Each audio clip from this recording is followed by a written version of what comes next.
Great. So welcome everybody to our usual weekly seminar. It's great pleasure to have today Andrey Kupavskii from MIPT. And he will talk about spread approximation and how to use it to intersection problems. And of course, to remind you, it's hard to see if you write anything in chat. I'll try to keep eye on it. But if you have a question, please unmute yourself and ask Andrey directly, because that way it's the most easiest. Please, Andrey. Thanks a lot, Benny, for the invitation to the seminar, and I'm very happy to see many of you here, many of my old friends, scientific friends. So yeah, I'll talk about several things that we've managed to prove using this spread approximation technique in the last couple of years. So yeah, by the way, I don't have any, I have several things that I wanted to talk about, but I would prefer if you ask me questions. I don't have any plan to necessarily tell you everything I have on the slide. So if you have any questions or you want to know more details about certain things, then you could stop me and ask, and I'll elaborate on that. So yeah, just a quick, basically, introduction of notation, and just to tell you the setup. Of course, we are talking about extremal set theory question. So we have typically a family of sets, and we impose some restrictions on this family, and we ask how large can this family be. And yeah, below I have all this notation, which is kind of standard, but I wanted to see you to see it before we jump into anything. So the starting point for the research that I'm talking about is this Erdős-Correia theorem, which again, I guess all of you know, but let me still state it. We have a collection of k-element subsets of an n-element set. So just to get used to the notation, that is intersecting. And by intersecting, I mean that any two of the sets from the family have a non-trivial intersection, non-empty intersection. And then if n is at least 2k, the question is how large can this family be? If n is smaller than 2k, then you can of course take all the n choose k. Any two sets would intersect by pigeonhole principle. But if n is at least 2k, then Erdős-Correia and Raghu showed that the family has size at most n minus 1 choose k minus 1, which is the size of this family I drew here on the slide. It's called a star or a full star. It's a family of all k sets containing a given element. Okay, so yeah, this was the beginning of a big line of research in extremal set theory, and one of the you can do two things with this. You can ask more general setup for the ambient space for this. Instead of n choose k, you can put in some other objects. And the other thing you can do is you can replace the intersecting by some other constraints. And yeah, well, one thing that Erdős-Correia and Raghu did themselves, they also worked with t-intersecting families, and here is a kind of a dense slide about what happened with the t-intersection problem. So instead of asking the sets in the family to intersect, we can ask them to t-intersect, which means that, well, intersection has size at least t for any two sets. And there the situation is more complicated in the sense of the extremal example. Erdős-Correia and Raghu showed that this is again a star but this time I'll call it a T star, some fixed T elements and all sets containing these fixed T elements. So this is the largest for large enough n. Then Frankl and Wilson determined the exact point until which the T star is the largest, and then if n is equal to this value, you can actually have another example which is the same size, which is as follows. You take T plus 2 elements and all sets that intersect them in at least T plus 1 element. They will form your family, and by pigeonhole principle, it's easy to see that again any two sets will intersect in at least T elements. So in general, I encoded this type of examples here. I'm just representing, let's say, the core of this example. If you put 0 instead of I, then you get a T star. If you substitute something else, let's say 1, then you get T plus 2, choose T plus 1. And the set is in the family whenever it contains one of the sets in this core. So the previous example is example for I equals 1. And then Frankl made this conjecture in the same paper that actually one of these examples for some I should be extremal for any n, k, and t. And this was proved by Alsveda and Khachatryan in 95 using some shifting-based techniques, which unfortunately do not transfer so well for any other settings. And that's why actually intersecting theorems and t-intersecting theorems for other settings, it's a hard thing to get in many cases. So yeah, so the one route is to consider more general structures, and then we'll discuss it a little bit later on. But today I wanted first to talk about the other direction is instead of working just with sets or k-element subsets of an n-element set, you could work with other objects, and then different people at different points ask these Erdős-Correia type questions for these different objects. So here I list several things. Probably the list probably doesn't contain even a half of things that were looked at. And here I specifically focus, for example, I don't mention here triangle intersecting families of graphs because there it's more, it's the intersecting condition is not just t intersecting. It's sometimes you want specific structure, not just t things in intersection, but these t things to have a particular structure, and it's another set of questions. But yeah, so what are the examples that work just with the t intersecting notion, but for other objects? So maybe the most famous is this Hvattel's conjecture. Subfamilies of downclosed families, intersecting subfamilies of downclosed families. A particular case of this is also a theorem of Erdős-Correia and Raido, right?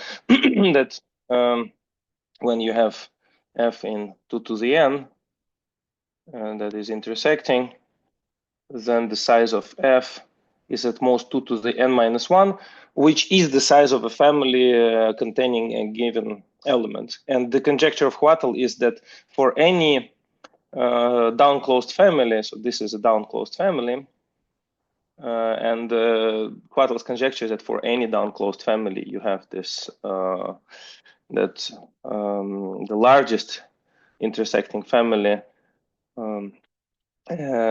is the family of all sets containing some element, some fixed element.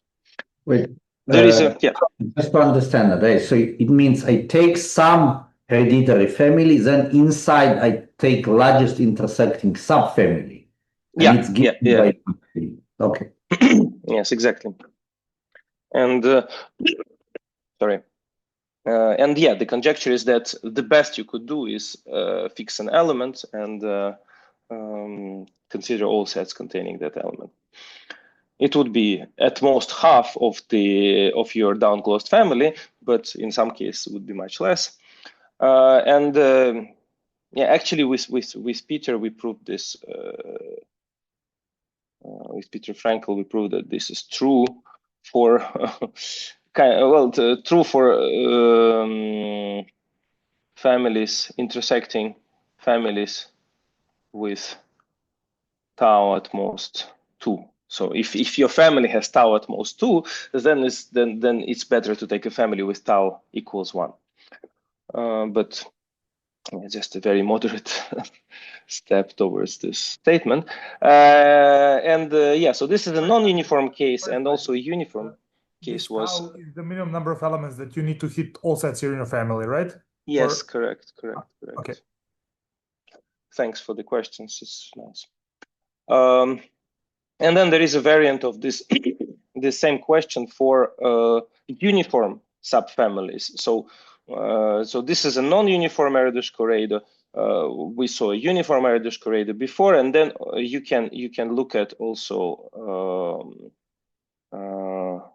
F subset in the CK, where C is your downclosed family,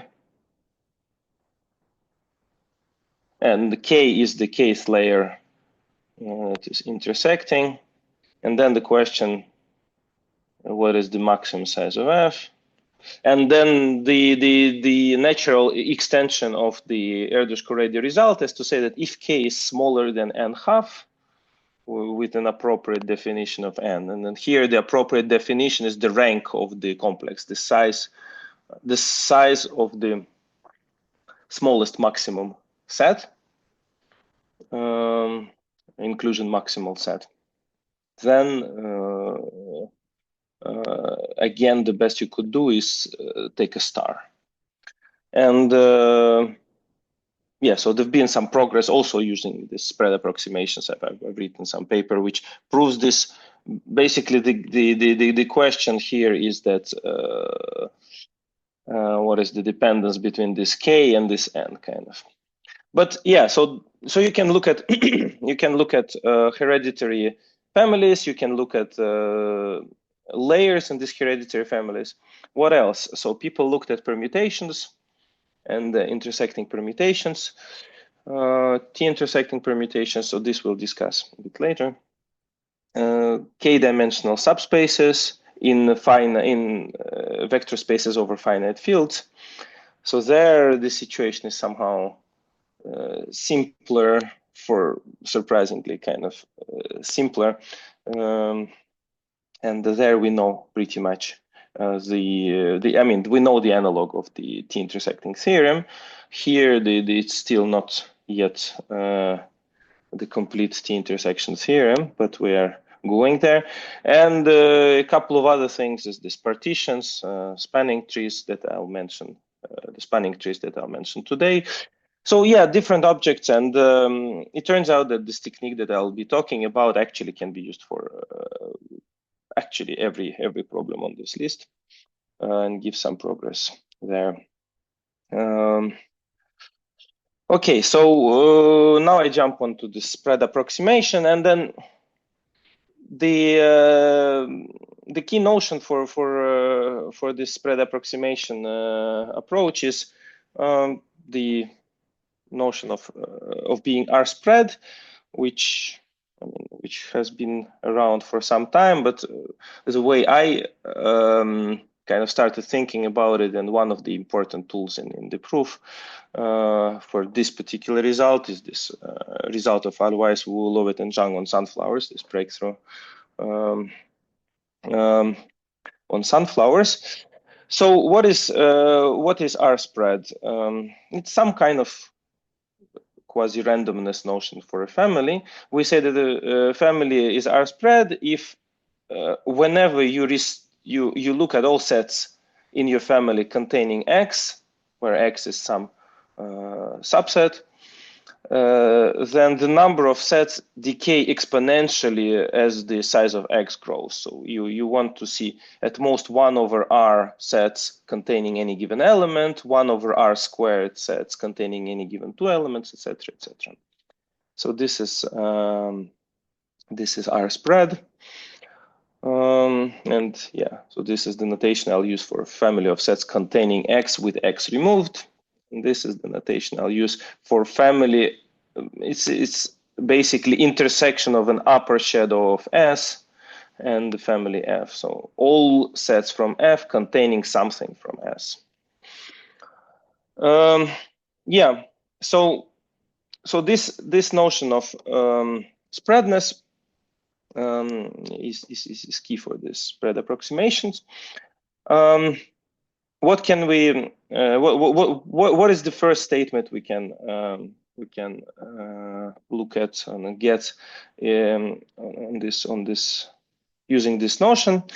So this is the simplest variant of our theorem with Tim Zakharov that we wrote down in 2023. If you have a t-intersecting family that is K uniform, then if the parameters are chosen right, I'm not going to right away discuss this inequalities, but the key point, I guess, to look at is that n should be at least k log k.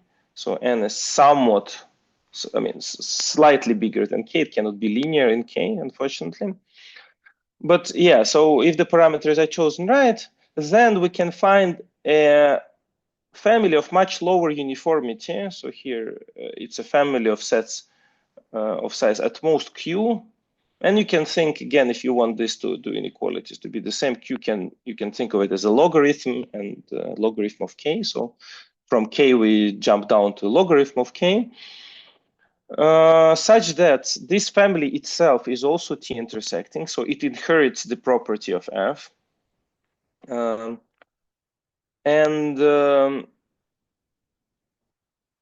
It contains a bulk of the family. So we have a remainder f prime. Everything that is not in the remainder is covered by sets from S, in a sense that everything here contains a set from here. And the size of the remainder, it decays exponentially on this uniformity on Q. So Q is your parameter. And there is a trade-off here between how large uniformity you want your approximation to be, and then how many sets do you want to fall into the remainder.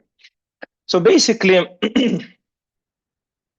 you approximate most of your family by a lower uniformity family, which possesses the same properties. Well, in this case, it's t-intersecting, but we can say much more general things. So there is a bunch of these results which I'm not going to discuss, but you can ask questions about that. For example, Hund approximations. That was one of the one of the inspiration sources in a sense, I guess, for me when I was doing this. Can I ask a question? Yeah, of course.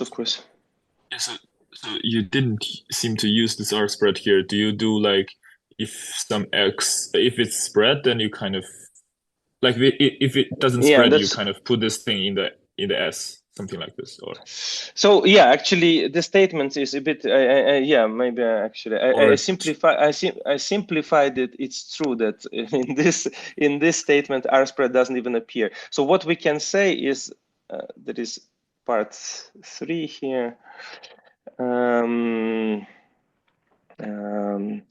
Is that f basically, let's say for every a in S, there exists a subfamily Fa in F such that Fa of A is, well, in this case, is n over 2k spread. I've simplified the statement, and after the simplification, spread completely disappeared. But the way proof goes is you greedily kind of decompose your family in as follows. You find inclusion maximal sets such that this basically this thing is, well, f of A is spread. You take out A, you remove these sets, and then you do it for a number of iterations. The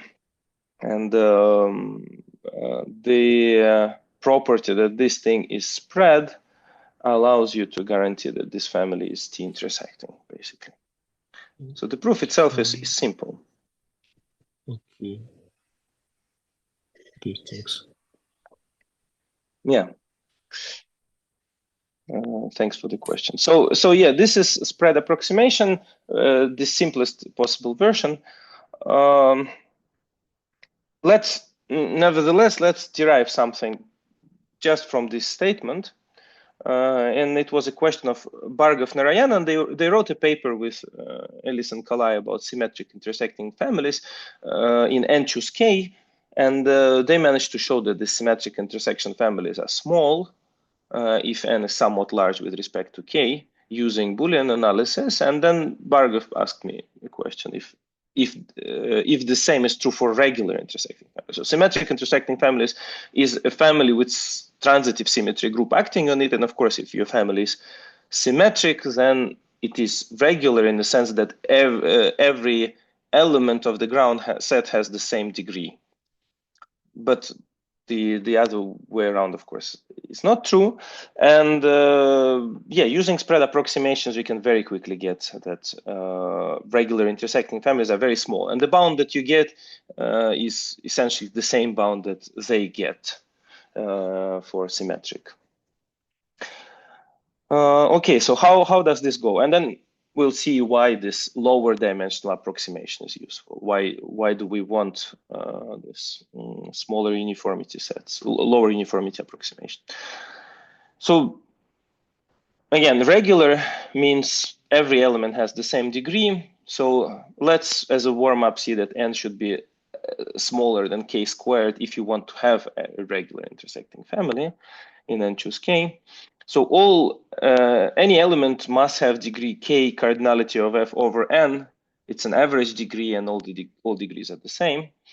But the family is intersecting. So if you look at any set f and its elements, then, well, every other set intersects f, and thus f itself intersects itself multiple times.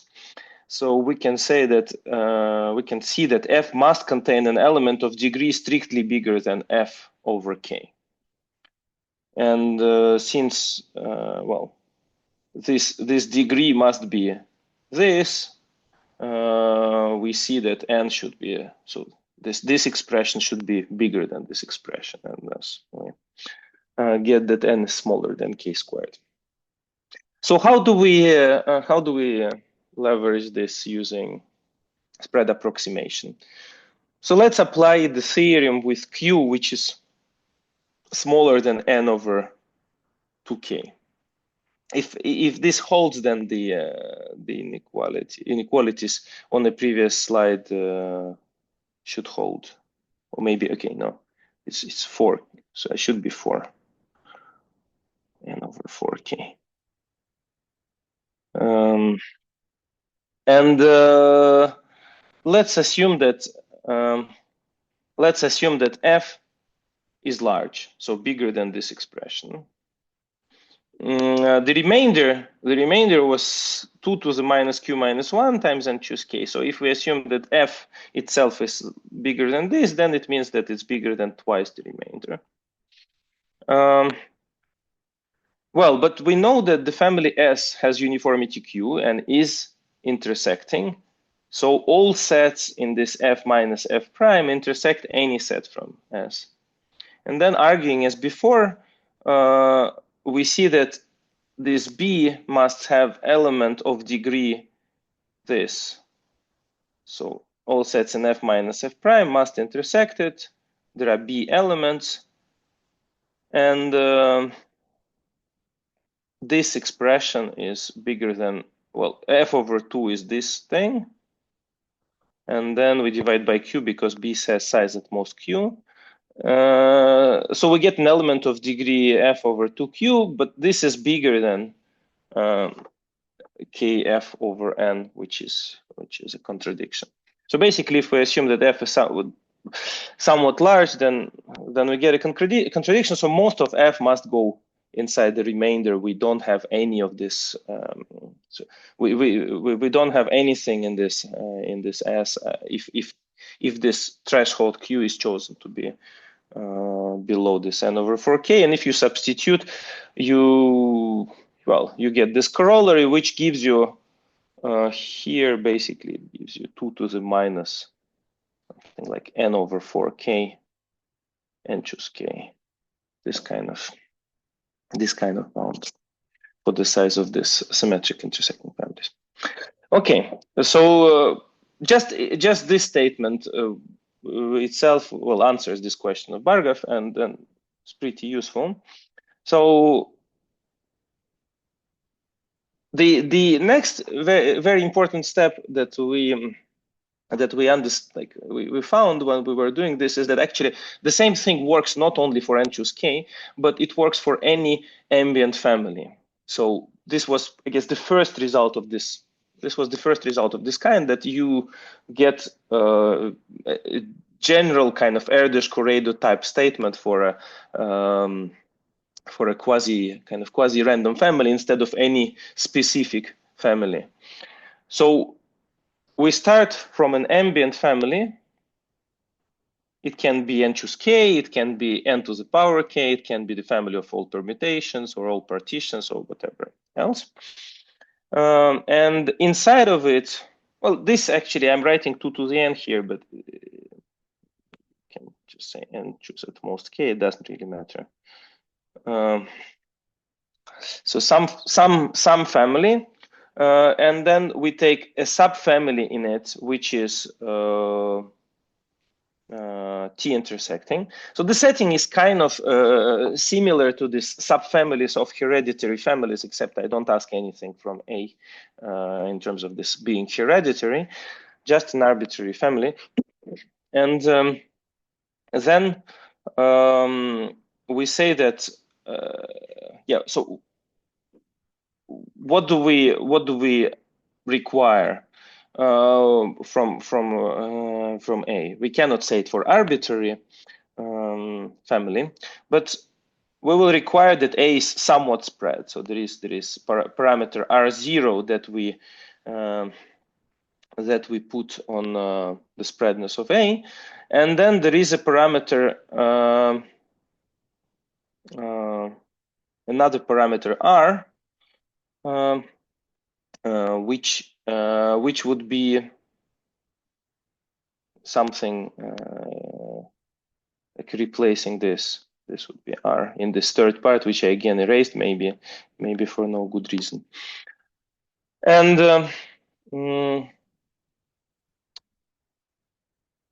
then there is a set of inequalities where these parameters are bounded. So we want this R0, this spreadness of the ambient family, to be at least log of the uniformity that we look at, and the parameter R, which is somehow the parameter of the spreadness of the approximation, we want it to be at least 2Q, where Q is the uniformity of the approximation. And in any case, so even if we don't look at these parameters, we start with a sufficiently spread ambient family. We take a t-intersecting subfamily in it, and then, provided this, we can get the same type of approximation as before. So we can find a lower uniformity family S, which is also t-intersecting, and which contains a bulk of the family. So Andrey, here I didn't understand. So you started with general family of sets, not uniform. Then you're taking a limit on it, right? Yeah. But it can be. You can think of like. But de facto, you can think of the sets are of size at most k there. But no, yeah. if the sets are of size at most case, it's one story. If the set is general, then if you put here A, it can be huge compared to F, right? It can be huge compared to F, yes. And then this would not be such a useful thing, right? It would be useful only if A and F are roughly comparable. So if A is indeed cut at some level. Yeah. That's true. That's so. I mean, de facto, it's being applied for A also being n at most k. But you may want to enlarge it somewhat because in some situations it might be useful. Even though I haven't seen seen this yet, but yeah. Okay. No, just to make sure. Yeah. Thanks for the comment. So yeah, and the size of the remainder, an important part, of course, is that the size of the remainder is with respect to A, not with respect to n choose k or anything, but with respect to A. So in particular, A can be a family of all permutations, and then you would get this kind of approximation. Where the remainder would be compared with basically, let's say, family of all permutation containing t elements, and then you would have a remainder much smaller than that, something like that. So so this is the general statement for spread. Andrey, one more question. So in the way that you wrote this statement, there is no reason not to take R as low as possible, because your conclusion just strengthens, and then you can always take R equals to 2Q. That's when your theorem is the strongest, right? So I guess you're maybe hiding some third condition where R comes in as well, because I don't see why R is a parameter here, why you shouldn't take it to be just equal to 2Q, unless there is some third outcome. R to be equal to 2Q.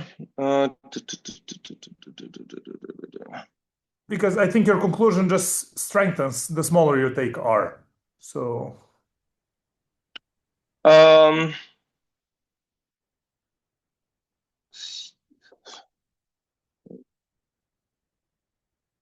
Yeah, maybe you're right. I mean, de facto, again, for this kind of things, what one typically does is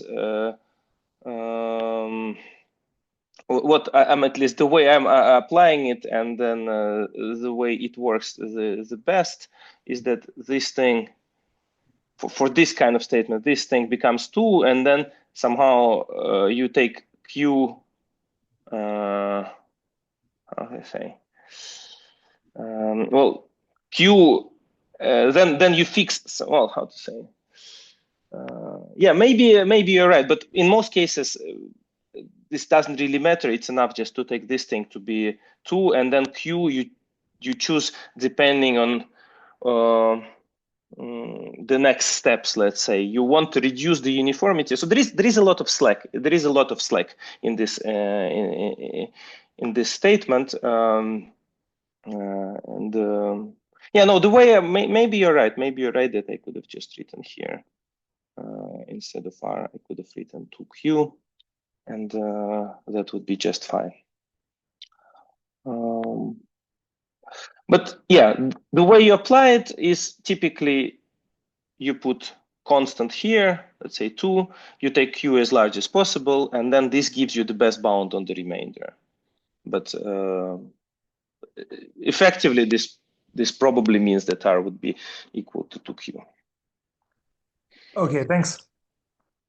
Yeah, it's even for me, it's a little bit too much of these parameters to work with. So the statement may be not completely optimized in the sense of this. Okay. So Now let me describe the general strategy for using this spread approximation.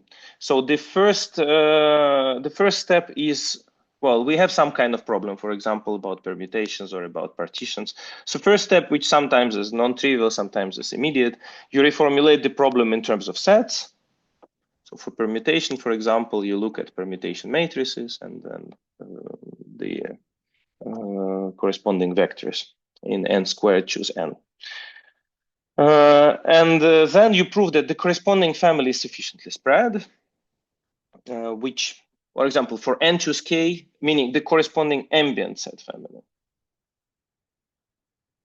So in order to apply the previous statement, the key prerequisite is that this A0 is R0 spread. For example, for n choose k, it's very easy to see that it is n over k spread. Just you fix one element, you have n minus 1 choose k minus 1 sets, then n minus 2 choose k minus 2 sets, and it decays exponentially. For permutations, you can get something like n over e spread. There, you get n times n minus 1 times decay n minus 2, etc. So as you go deeper, the decay decreases, but yeah. Sorry, could you go back to the last page again? Yeah.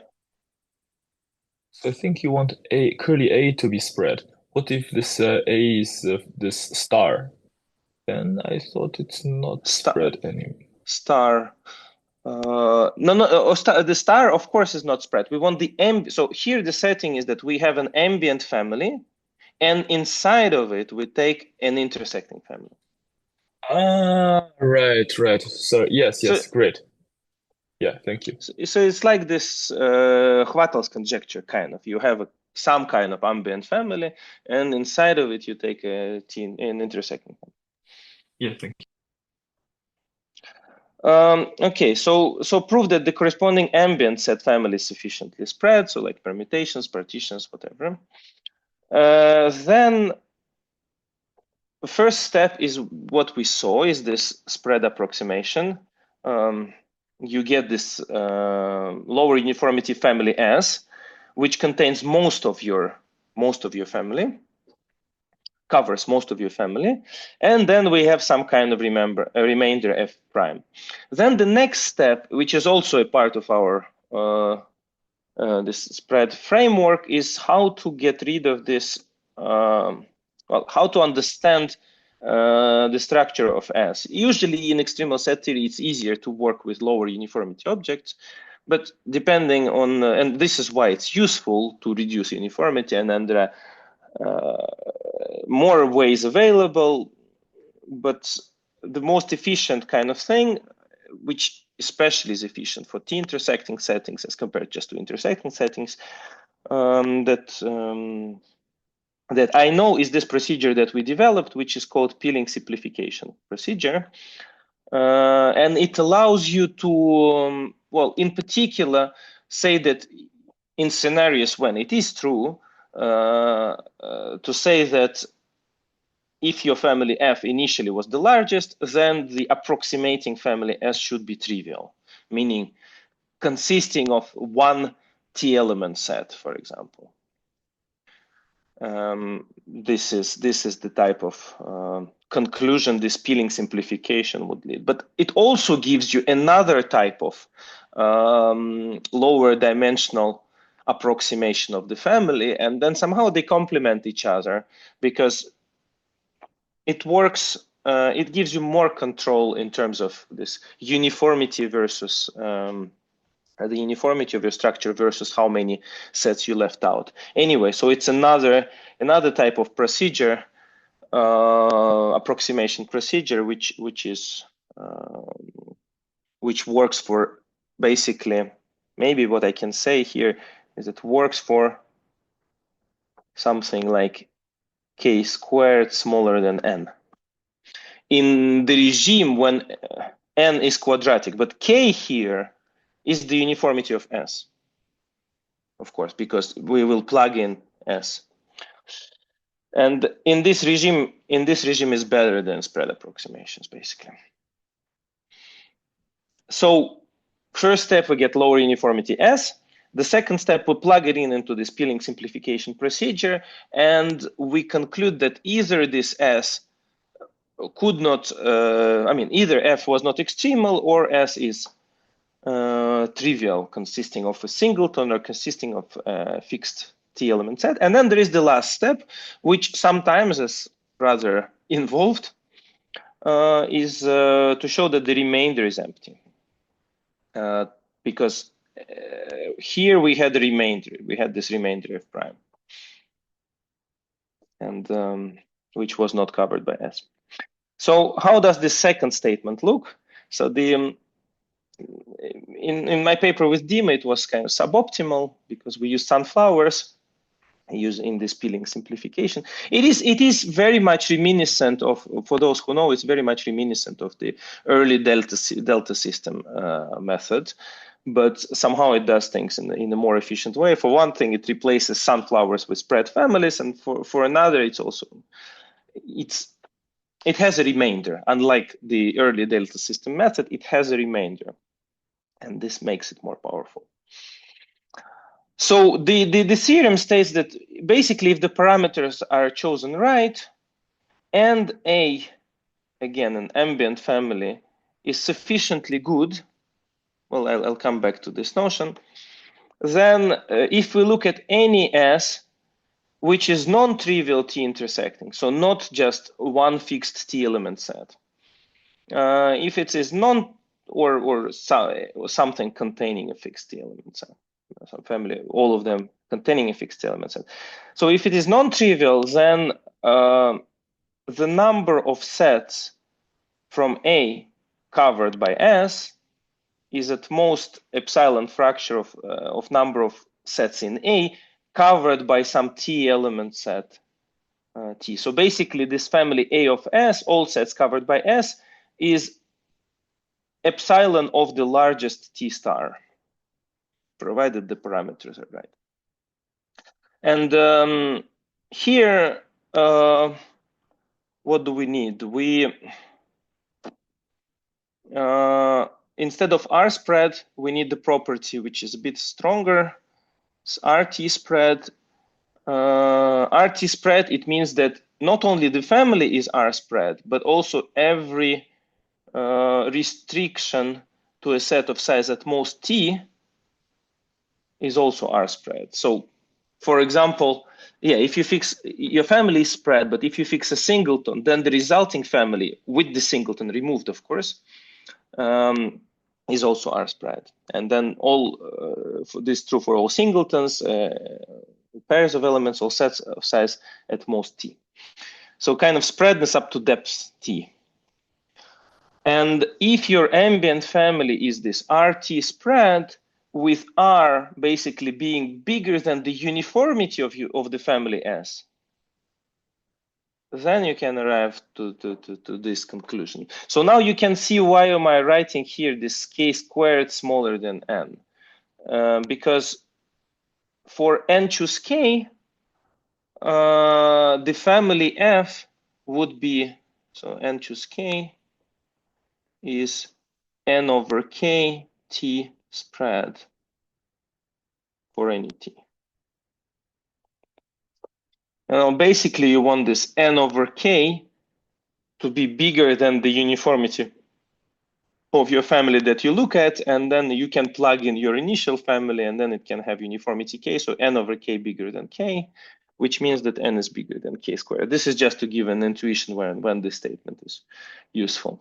So if n is somewhat large with respect to uniformity, bigger than, or if the family, ambient family, is somewhat spread with respect to this uniformity, then you can get this kind of statement. And actually you can get much more if you want to. You can get a very fine-grained structure of things. So you can get the second largest family, third largest family, etc., etc., etc. So stability things are possible to deduce using this approach. It's a little bit complicated to formulate it in general. At least I haven't done it yet. So yeah, for the moment, yeah, I was thinking mostly about the extremal result. But recently, actually, and yeah, in some cases it is stronger it is better to use than spread, or even spread approximation. The first step is even impossible to use. For example, recently with Ferdinand Ihringer, we were discussing this question: can we get kind of lower dimensional structure for intersecting families of subspaces? Their spread approximations do not work at all, this first theorem in the spread approximation, but this peeling simplification can be adapted, and we can get some kind of structural results for vector spaces. The problem with these vector spaces is that this is somehow a sparse setting. You only have, if you think about it in set terms, you only have a few intersections compared to the uniformity. Just intersections which correspond to the dimensions of the subspaces. It's like Q squared, Q cubed, etc. kind of. Okay, so this is the second step, which allows you to show that the approximation is trivial. And then, well, I can give you this example about intersecting spanning trees. So this is a question that when I was visiting Karen Marr, she asked me, and then I think Kalai asked it when Ferdinand Ihringer was his postdoc. Kalai asked him, but I'm not sure. I haven't checked with Ferdinand. So the question is, you have ground set, you have n elements, or a complete graph on n elements, and you look at all spanning trees in this complete graph, and then you say that they're intersecting. Two trees are intersecting if they share an edge. So what is the largest intersecting family of spanning trees? How many of those can you take? And it's a little bit funny that it's not exactly the extremal example. Is not exactly a star. You can take a star in the sense that you take all trees containing a fixed edge. But you can always add all stars to this thing, because, well, trees are connected, and then any spanning tree intersects any star. So it's basically well, there are two. I'm sorry, because there are two meanings of the word star here. So there is star in the Erdős-Corredo sense, all trees containing a given edge. And there is a star in the graph sense, and the stars in the graph sense, in the tree sense, they would intersect all the any spanning tree, because spanning tree is connected. So there must be an edge going out of any vertex. So this tree star would intersect it. So then we prove this that this kind of example is the largest. So you take all stars, 3 stars plus all trees containing one fixed edge. So this is the largest intersecting family for n somewhat large. And we also proved a similar result for t-intersecting. There you don't have to include this extra n-2, because for 2 intersecting and more, you don't anymore have this particularity. So this result mostly is just follows from this general framework I explained to you. You interpret this in terms of sets. You look at this n-choose the ground set, which is the n-choose 2 set of all edges. So your family is basically well, how can I write it? Something like n-choose 2 choose n-1. So your family is here. The uniformity is n-1 because every tree has n-1 edge, and choose 2 is the ground set. So you go into this set setting, then you prove that this thing is RT spread. The family of all spanning trees is RT spread. Well, it's not very complicated. Then you apply the 2 general theorems, and actually the only complicated part here is to prove that the remainder is empty. And you have to be a little bit careful because, well, we saw that, let's say, stars intersect all trees, but then you can have also somewhat nasty trees like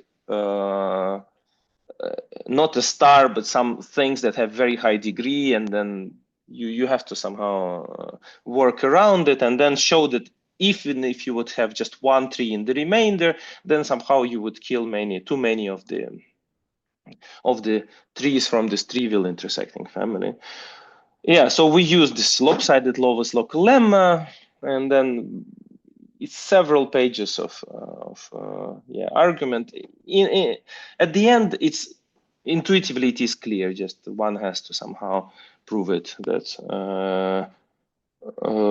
if you have a small remainder and it is non-empty, then somehow what you would kill by including things like from the remainder, what you would kill in this trivial intersecting families is larger than the size of your remainder. So this step is typically ad hoc for many of the applications, but I have some kind of a more rather general approach which can be used at least in some situations. It worked for some situations, in particular for these hereditary families. Yeah, so what else? Maybe I'll show you one more thing very quickly. So there is this t-intersecting permutations problem. Also, this is kind of probably the second most famous question after the Kupavskii's conjecture in this field. And before our work, what people were doing with it is that they used representation theory and this non-abelian kind of Fourier analysis to do things to do this kind of Hund approximation type things, and then or Hoffman bound type things on permutation on symmetric group. So heavily kind of algebraic techniques, long papers, and the main result there was that Ellis, Friedgut, and Pilpel managed to show that if you have a t-intersecting families of permutations, then it says at most n minus t factorial, again, the size of a t star, but for n bigger than n0 of t. So this is kind of the analog of the Erdos-Corrado result for t-intersecting families. And then in our paper with Dima, one of the nicest applications, in my opinion, which showed that it's a useful point of view, was that we showed the same result using this much simpler, well, at least purely combinatorial technique to show the same result as this Ellis, Friedgut, and Pilpel, but in a regime when n is almost linear, and then actually this log squared, one of this log squared was not necessary, so it could have been log even. But then Keller, Lifshitz, and Scheinfeld took some of our perspective and notions and then adapted the Boolean analysis approach to get this n bigger than CT. And then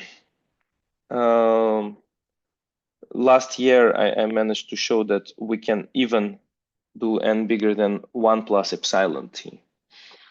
And for, of course, t bigger or n bigger than n0 here of epsilon.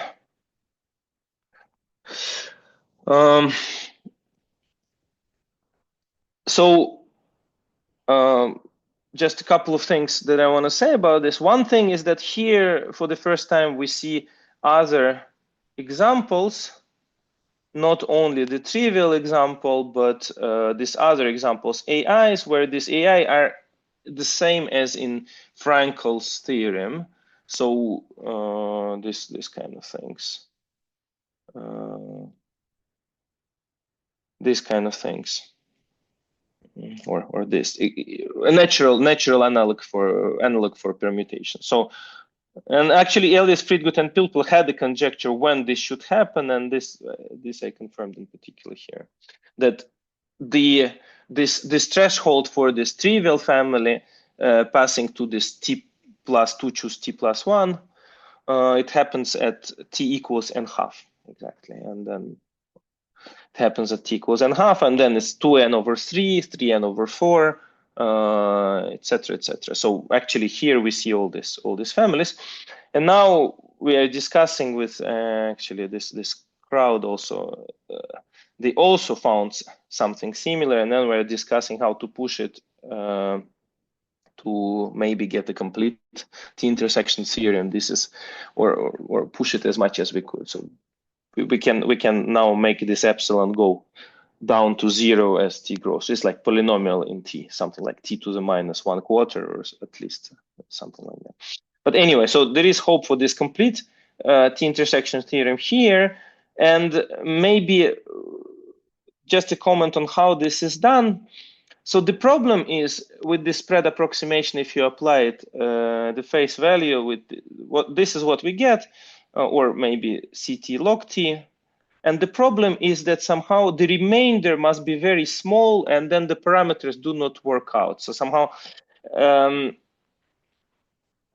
you do not get. At the same time, if you remember, we had this spread subfamilies that we looked at, and then we must make them sufficiently spread in order to guarantee t-intersecting. But the more they're spread, the slower the remainder decays in any way. So the certain things do not match, and then you cannot get the remainder to be small enough to beat this, kind of to be below the size of the extremal family at least. So instead of this, I found this kind of two-stage spread approximation approach. So in the first stage, our primary goal is just to find a dense subset, somehow, dense restriction. So find some set X so that f of X is somehow unexpectedly dense. And the way I do it is I do a spread approximation with that I guarantee to be t prime intersecting with t prime being smaller than t, but it's good enough for the density statement. Anyway, so one way or another, I find dense restriction. And then once you find the dense restrictions, there you can apply the spread approximation inside that restriction. And then there you get a nice t-intersecting spread approximation. And then you can iterate. So you found one dense restriction, you get a spread approximation there, you take it out, and you repeat this whole procedure. And the resulting thing would be a spread approximation for the family. And then we developed it in working with another question, Heinel-Rothschild question, working with Peter Frankl, to an iterative kind of spread approximation, which gives better results. I know I have some hopes that this approach maybe would almost completely solve this t-intersecting question, but I still haven't found time to check all the details. Okay, so yeah, thanks a lot, and I took a little bit more time than Benny suggested, but I hope that's fine. That's good. So thank you, Andrey. So let's give Andrey a round of applause, and then the floor is open for questions. So in this classical t-intersecting world, even for sets, you mostly consider intersections of two sets. What if I told you that you have a family in which every triple of sets has t elements in common in all three sets? Now you should modify these extremal examples. It's like t plus 3i, choose i, or whatever. But can you get similar kind of the whole story for these triples? So it's so this is another part of the story that I haven't really discussed on. So this whole framework is working for general this Turan type, let's say degenerate Turan type problems. So, for example, we worked with sunflowers here as an example. This sharp result that we got for the families of sets that were asymptotically tight result that we get for families without a sunflower of fixed size and fixed core with one of my students is also using the spread approximation. So in principle, it can accommodate for many things, matchings, R-wise intersecting families, and even more general Turan type structure. So one rule is that in the spread approximation result, so at the bottom, so for this very first theorem that I showed you, so the proof uses the spread lemma of Alvais, Lovett, Wu, and Zhang, which effectively allows you to, if you have something of lower uniformity, you can prolong it using a matching. So it allows you to add pairwise disjoint pieces very efficiently. So as long as your problem is kind of well behaved with respect to this, so t-intersecting or r-wise t-intersecting or no matching, all of these are good, because if you, so what do you want to get here? You want to say that if you start from a family that is t-intersecting, and then you find a lower uniformity family S that is t-intersecting. So let's say now it's 3-wise t-intersecting. So if it was not 3-wise t-intersecting, what you would do is you would take these 3 sets that are not t-intersecting and prolong each of them using a matching, which is pairwise disjoint from everything else. And then you'll get a set from your family, and then you get 3 sets from your family, which are not 3-wise t-intersecting, a contradiction. So anything that could be done using this approach is fine, definitely. And even fixed intersections are fine. So another thing, well, this was coming after this t-intersection story. So in some cases, you can even boost a family to be, let's say, t minus. So here you can place t minus 1 avoiding, but your family S would still be t-intersecting. So this is another thing that we did. This is how we did this Erdős-Sós kind of questions. For this, one has to change the notion of R spread to something else, but very similar, what we call tau homogeneous. But anyway, so we can even work with this kind of not necessarily, say, monotone properties like t-intersecting or no matching or R-wise t-intersecting. They're monotone in the sense that the smaller intersection is, the better is for us. Kind of the easier it is to do. Yeah, so there is a large set of problems where these kind of techniques work, and actually now we're trying to write some kind of a very general thing with Fedya Noskov, with whom I also wrote this paper on sunflowers. I don't know what we will end up having, but yeah, it's pretty broad in a sense. Thanks. So maybe for the sake of time, since we're a bit over time, so let's thank Andrey again. Thank you very much. And let me tell you that next week, the last talk of the semester would be given by Noga alone, and I will send the announcement of this talk so we can stop recording.